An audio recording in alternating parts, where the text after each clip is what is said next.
Hi అండి, అందరికీ నమస్తే. ఎలా ఉన్నారు? బాగున్నారా? అందరూ బాగుండాలి, అందులో మేము కూడా ఉండాలండి. నిన్నైతే సండే కదా, మా పిల్లలు స్పెషల్ చేయమన్నారు. ఏమన్నా సింపుల్గా అయిపోయేది, త్వరగా డైజెస్ట్ అయిపోయేది చేయమన్నారు. సరే కదా అని పన్నీరు కాజు కర్రీ చేసి పరాటాలు వేసానండి. మొన్న డీమార్ట్కి వెళ్ళినప్పుడు తీసుకొచ్చాము పరాటా ప్యాకెట్స్ పన్నీరు పీసెస్ తీసుకొచ్చాను. సరే ఈ సండే చేద్దాం కదా అని ముందు ఆ స్పైసెస్ తర్వాత ఈ టొమాటో, ఉల్లిపాయలు చక్కగా ఉప్పు వేసుకొని వాటిని కొంచెం లైట్గా ఆయిల్లో వేపుకొని పేస్ట్ చేసుకోవాలండి. కొంచెం జీడిపప్పు కూడా వేసుకోవాలి, పేస్ట్లోనూ వేసుకోవాలి. విడిగా కర్రీ చేసేటప్పుడు కూడా జీడిపప్పు అనేది వేసుకోవాలండి. ఈ పన్నీరు కాజు కాంబినేషన్ చాలా బాగుందండి. పిల్లలు కూడా చాలా అంటే చాలా ఇష్టంగా తింటారు.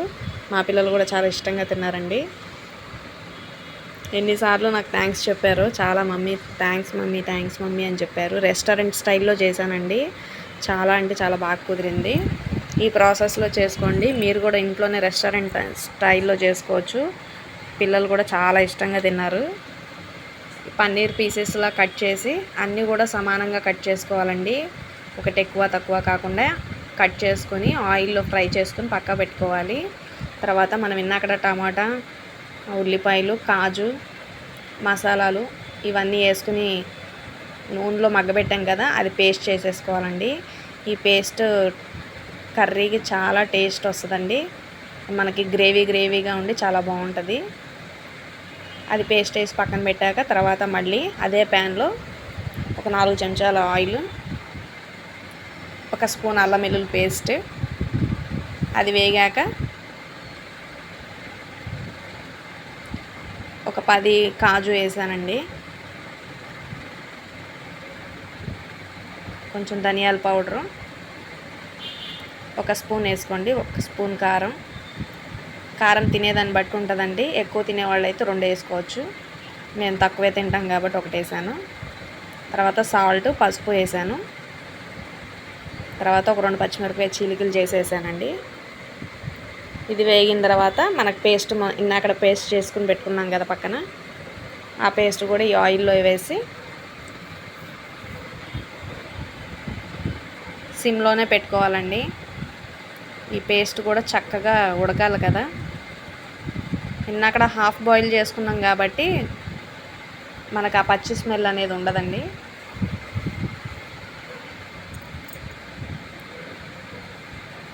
ఇందులోనే 1 గ్లాస్ వాటర్, మనం ఆ పేస్ట్ చేస్తాం కదా దాంట్లో 1 గ్లాస్ వాటర్ పోసి ఈ పేస్ట్లో కలిపేసుకొని సిమ్లో పెట్టుకోవాలండి. ఒక పావు గంట సేపు, మినిమం పావు గంట ఉండాలి. సిమ్లోనే ఉండాలి. ఈ కర్రీ టేస్ట్ సిమ్లో పెట్టి ఉడికితేనే వస్తుందండి.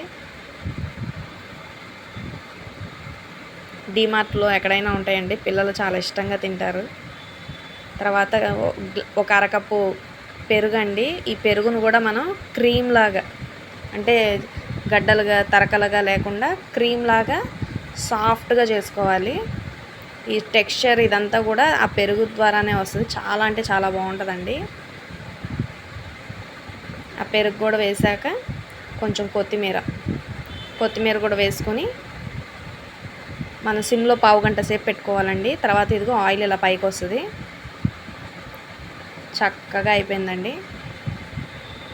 మనం కొంచెం జ్యూసీగానే ఉంచుకోవాలి, ఎందుకంటే మనం పరాటాలో మనం ఉంచుకొని తింటాం కదా, ఆ టెక్స్చర్ అదంతా కూడా ఇట్లా ఉండాలి. ఈ విధంగా ఇవి 2 ప్యాకెట్లు అండి. 2 ప్యాకెట్లో 10 వచ్చినాయి. కరెక్ట్గా 4 మనుషులకు సరిపోద్దండి.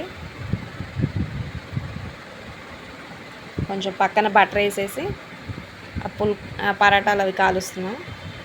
ఆ పక్కన మా పిల్లలు ఇద్దరు నేను కాలుస్తా అని చెప్పి ఇద్దరు ఒకళ్ళు పోటీ పడి ఇదిగో పక్కన తన్నుకుంటున్నారు ఇద్దరు. బాబు దాన్ని ఇచ్చేయమాకండ్రా అని చెప్పి నేను తీసుకుని చేస్తానంటే లేదు మేమే చేస్తామని చెప్పి ఇది ఇద్దరు ప్రయోగాలు చేస్తున్నారు. చాలా అంటే చాలా బాగా వచ్చిందండి. మీరు కూడా ఇలా తయారు చేసుకొని పిల్లలకు పెట్టండి.